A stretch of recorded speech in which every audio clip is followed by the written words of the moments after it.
National China Concern, or ICC, as a lot of people call it, started in 1993. A young man at the time, well, he's still quite young, but he was 19 at the time. A guy named David Gotts. David was from the UK originally.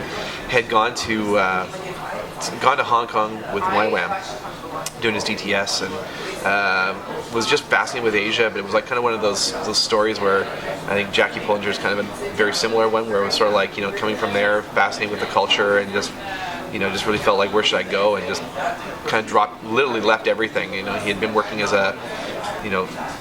working for a bank there in the UK, and just really had a conversion experience, and realized, you know what, I need to go and do something and serve God, and I think it's in Asia.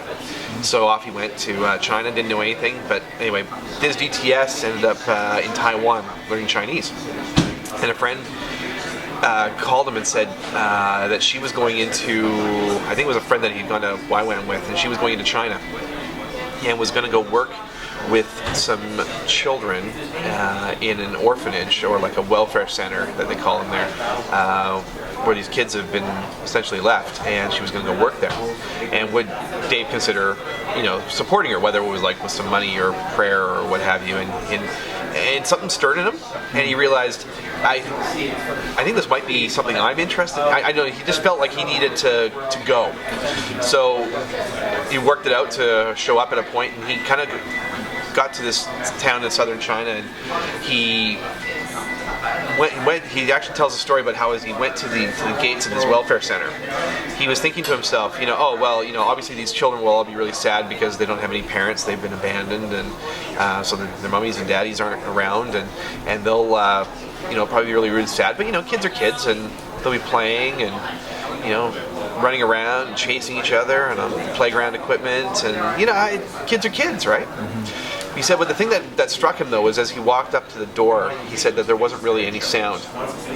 And as he walked in, he kept expecting to hear these sounds of children, and he didn't hear anything except for a few cries here and there. But anyway, he walked into the building, and the first room that he saw was a room just full of cribs. And it was probably about like 15 to 20 baby cribs in a room, all just stacked next to each other. And he, instead of seeing one child in a crib, he actually looked down, and there was like 5 or 6 in a crib.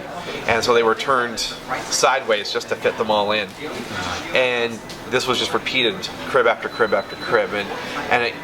And he, kept still expecting to hear noises at least. But as he went in and he looked into the crib, he just you look down, and you look at these faces of these children. And he said the thing that just struck him, and I've seen this in other locations, is these kids they were just checked right out. Wow. There was no emotional connection. There was no eye contact. There was nothing. And the reason was these welfare centers are so poorly staffed or understaffed that there's so many kids per carer.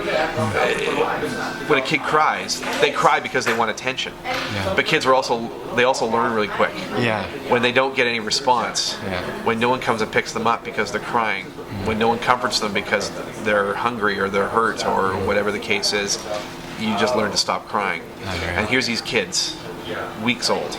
Yeah. Some of them, between months and weeks old. Yeah. And they're done. Wow. They already realized no one was coming. They've checked right out.